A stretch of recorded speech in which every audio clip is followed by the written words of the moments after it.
საქართველოს სასამართლო დიდი უგულავას საქმეზე მსჯელობას საპროტესტო აქციის ფონზე მოუწევს. თალათის მერის საქმის განხილვა დაახლოებით 1 საათში იწყება. პარალელურად კი საქართველოს სასამართლოსთან მისი მხარდამჭერები ირყიბებიან. მთავარი პროკურატურა უგულავასთვის უფლებამოსილების შეჩერებას ითხოვს.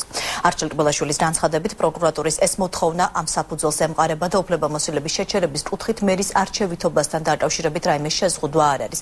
გარდა ამისა, საგამოძიებო უწყება მოითხოვს უგულავამ არ დატოვოს ქვეყნის ტერიტორია, რადგან არსებობს რისკი და ალბათობა იმის, რომ შესაძლებელია მან თავისუფლებით ისარგებლოს და გამოძიებას დაემალოს. მას ასე მილიონიანი დირაუ და უფლებამოსილების შეჩერება. თამარ გოგრისაშვილი გვერდება ახლა პირდაპირ ეთერში.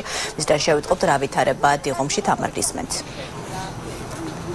თბილისის საქალაქო სასამართლო ქალაქის მერისთვის აღკვეთის ღონისძიების შეფარდების თაობაზე ზუსტად 1 საათში იმსჯელებს აღნიშნული შუამდგომლობით ქალაქის პროკურატურამ თბილისის საქალაქო სასამართლოს გუშინ მიმართა. ბრალდების მხარე ითხოვს ქალაქის მერს აღკვეთის ღონისძიებად შეფარდოს გირაო და გირაოს თანხად ასახელებს 1 მილიონ ლარს. კიდევ ერთი მოთხოვნა, რომელიც პროკურატურის მხრიდან არის წარდგენილი, ეს არის გიგი გულავასთვის ქვეყნის ტერიტორიის დატოვების აკრძალვა. ასევე პროკურატურა მოითხოვს ქალაქის მერი კვირაში ერთხელ გამოცხადეს საგამოძიებო უწყებაში. რაც შეეხება მისთვის თანამდებობრივი უფლებამოსილების შეზღუდვას, მთავარმა პროკურორმა არჩილ ტბილაშვილმა ტელეკომპანია რუსთავი-2-ის ეთერში განაცხადა, რომ ლოგიკურია პროკურატურის მოთხოვნა იმასთან დაკავშირებით, რომ შეუჩერდეს ქალაქის მერს თანამდებობრივი უფლებამოსილება, რადგან მისთვის წარდგენილი ბრალდება სწორედ უკავშირდება ქალაქის მერის თანამდებობრივ საქმიანობას.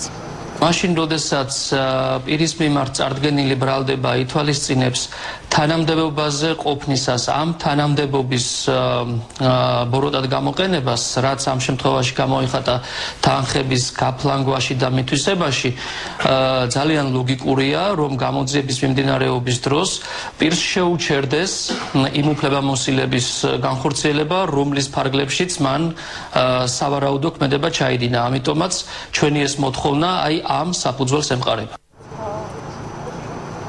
ქალაქის მერისთვის აღკვეთის ღონისძიების შეფარდების საკითხს ქალაქის საკრებულოს წევრები გამოეხმაურნენ. საკრებულოს თავმჯდომარის მოადგილემ ამ საკითხთან დაკავშირებით სპეციალური ბრიფინგი გამართა. პროკურატურის პოლიტიკური მოთხოვნა. ერთი, რომ გადახდილიყნოს გირაოს სახით 1 მილიონი და მეორე, რომ იგი თბილისის არჩეული მერი ჩამოშორებული იყოს თავის საქმიანობას, ამ მოთხოვნას მხოლოდ და მხოლოდ პროკურატურისას მხოლოდ და მხოლოდ პოლიტიკური ეწოდება.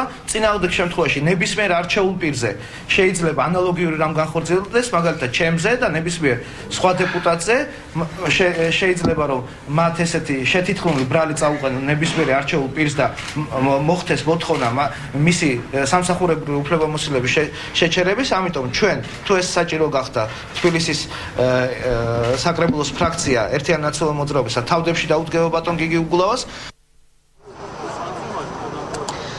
მე შეგახსენებთ, რომ ქალაქის მერს ფინანსთა სამინისტროს საგამოძიებო სამსახურში ბრალი 22 თებერვალს წარუდგინეს. პროკურატურა მას სისხლის სამართლის კოდექსის 194 და 192 მუხლებით გათვალისწინებული დანაშაულის ჩადენას ედავება, რაც სხვისი ქონების მართლსაწინააღმდეგოდ მითვისებას და ასევე დიდი ოდენობით თანხის არალეგალური თანხის ლეგალიზებას გულისხმობს.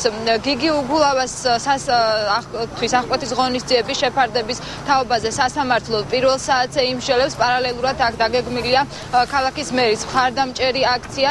სასამართლოს მიმდებარე ტერიტორიაზე მობილიზებულია საპატრულო პოლიცია. დიდი მადლობა თამარ გოგრისაშვილი გვერდებოდა პირდაპირ ეთერში.